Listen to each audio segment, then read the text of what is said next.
Hello friend, আজকে চলে এলাম ছোট্ট একটা মিনি ব্লগ নিয়ে। আর আজকে হচ্ছে এই অনেকদিন পরে ভিডিওটা করছি। আর আজকে বৃষ্টি পড়ছে প্রচুর। আর এখানে দেখা যাচ্ছে আমার ক্যামেরাটা তো ভালো না, তো আর বৃষ্টির দিনে খিচুড়ি না কারো ভালো লাগে, সবারই ভালো লাগে। সেই জন্য আমার দিদা বানিয়ে ধরলো আর আমরা সবাই খেতে বসে পড়লাম। এই দেখো, সত্যি খুব অসাধারণ ছিল খিচুড়িটা।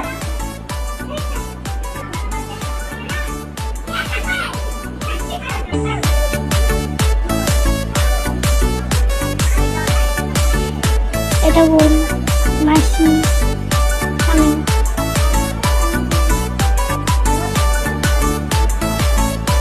আর সন্ধ্যার দিকে আমাদের হচ্ছে বাড়িতে গীতা পাঠ করছিল, আমরা বসে সবাই শুনছিলাম। এটা হচ্ছে গীতা পাঠ করছিল পুজো দিয়ে আগে।